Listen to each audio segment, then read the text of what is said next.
Wadda reer Yurubna waa mid aanay la dhacsanayn wadamo badan oo doonaya inay Yurub sida cawsha oo kale u kala yaado, waxaana wadamada ka mid ah Shiinaha, Ruushka iyo xitaa Britain oo dhowaan iyadu ka baxday xubintii ay ka ahaan jirtay ururka midnimada Yurub. sidoo kale halkaa waxaa Maraykanka oo ahaa saaxiibkii koowaad ee reer Yurub oo isaga laftiisu sidii uu Trump madaxweyne uga noqday doonaya inay Yurub kala furfurato. dhaawaca uu fayraska corona u geystay wadamada reer Yurub ayaa sii kordhiyey cadaadiskii saarnaa midnimadii iyo khatartii ahayd inay kala furfurtaan ee ay waajahayeen tan iyo markii ay dhacday dhibaatadii dhaqaale ee caalamiga ahayd sanadkii 2008 xilliga oo ay xukuumadaha reer Yurub deyn badani soo raacday.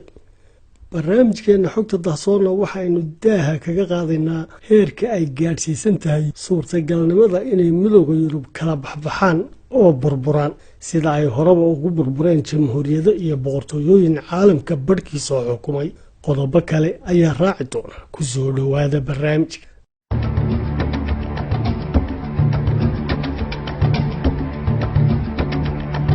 dalalka reer Yurub ayaa waxyeello xumi ka soo gaadhay dhibaatada cudurka corona isagoo caafimaad ahaan iyo dhaqaale ahaanba jug weyn gaadhsiiyey, waxaana loo filayaa inay halkaa yihiin dhinacyo doonaya inay dhibaatada ku dhacday ugaga faa'iidaystaan si ay hore ugu riixaan midowda Yurub inuu kala furfurto. tusaale ahaan dowladda Ruushku waxay cadaawadii ka dhaxaysaa guud ahaan midowda Yurub,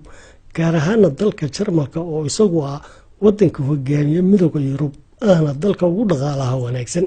waxaana Ruushka oo la kaashanaya saaxiibkooda Shiinuhu ay ku hawl jiraan sidii ay xididada ugu siibi lahaayeen nidaamka reer Yurub ee cadhada ku beeray markii ay sanadkii 2014 oo ku beegnayd qabsashadii Ruushka ee jasiiradda Crimea ay midowda Yurub joojiyeen khadkii beebabka shidaalka Ruushka qaadan loogu tallaabin lahaa wadamada midowda Yurub iyadoo aan la sii marin dalka Ukraine. diidmada midowda Yurub oo sababtay inuu Vladimir Putin heshiis kula galo Turkiga mashruuca labaad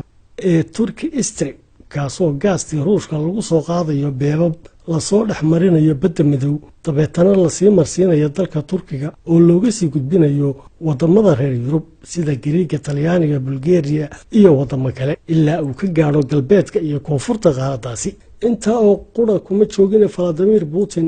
waxa uu sida Trump oo kale taageero u fidiyey dhinacyada iyo kooxaha midigta fog ee dalalka reer Yurub si ay saaxadda siyaasadda u yimaadaan oo saameyn ku yeeshaan go'aanka siyaasadeed dabeetana u kala firdhiyaan asxaabtii soo jireenka ahayd ee ka horjeeday saameynta uu Ruushku ku yeelan karo gudaha qaaradda Yurub. muddooyinkii u dambeeyey intii ay taagneyd dhibaatadan caafimaad darro ee caalamiga waxaynu arkaynay dalalka Ruushka iyo Shiinaha oo kaalmooyin caafimaad u fidinaya dalalka reer Yurub iyadoo tusaale ahaan ay Ruushku gaadhsiiyeen xamuulka 9 diyaaradood oo waaweyn oo gargaar caafimaada iyo 100 qof oo dhakhaatiir iyo khubaro caafimaad isugu jira oo ay u direen waddanka Talyaaniga kadib xiriir telefoon oo ay wada yeesheen ra'iisul wasaaraha Talyaaniga Giuseppe Conte iyo madaxweynaha Ruushka Vladimir Putin. iyadoo warbaahinta Ruushkuna ay si weyn uga hadashay tallaabadaasi, kaalmooyin caafimaad oo kala duwanna ay Shiinuhu iyana gaadhsiiyeen dalal badan oo qaaradda Yuruba sida Boortaqiiska, Spain, Faransiiska iyo kuwo kale.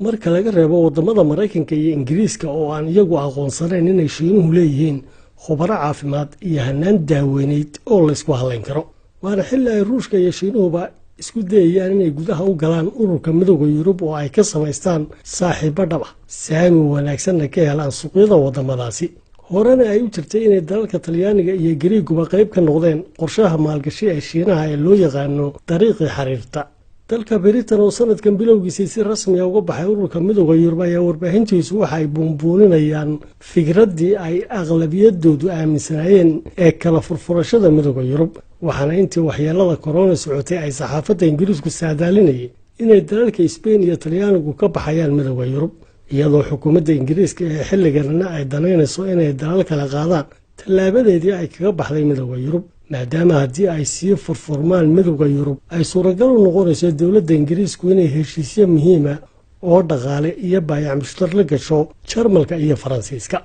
madaxweyne Donald Trump ayaa ka mid ah dhinacyada aan qarsan in la burburiyo midowda Yurub, isagoo Trump midowda Yurub ee xulafada la ahaa Maraykanka ka dhigay cadow ay Ameerika leedahay. Donald Trump ayaa sida Vladimir Putin oo kale waxa uu taageero la dhinac istaagay kooxaha siyaasadoodu midigta fog tahay oo taageeradoodu ka soo kordhisay dalalka Jarmalka, Faransiiska, Talyaaniga, Holland iyo weliba Poland, halka ay wadamada qaarkoodna kaba gaadheen heer ay kooxahaasi xukunka qabtaan sida Hungary iyo Talyaaniga laftiisa. midowga Yurub waxa uu sidoo kale caqabad kala kulmayaa xaaladda tahriibayaasha, gaar ahaan markii ay 10 sannadood ee u dambeeyay kor u kacday tirada dadka tahriibayaasha ee doonaya inay dalalka reer Yurub galaan, iyadoo ay wadamo badan soo dedejisanayaan burburka midowga Yurub. haddii xaaladdu sidan sii ahaato oo dalal badan oo midowga Yurub ka mid ku sii jiraan dhibaatadan caalamiga ah ee uu sababay fayraska COVID-19, waxaa hubaala in la arki doono ururka midowga Yurub oo sida buskudka u kala daadanaya markoodii ugu horeysay tan iyo markii la aasaasay sanadkii 1965, weliba iyagoo aan xilligan haysan xulafo iyo saaxiibo toona oo xitaa maray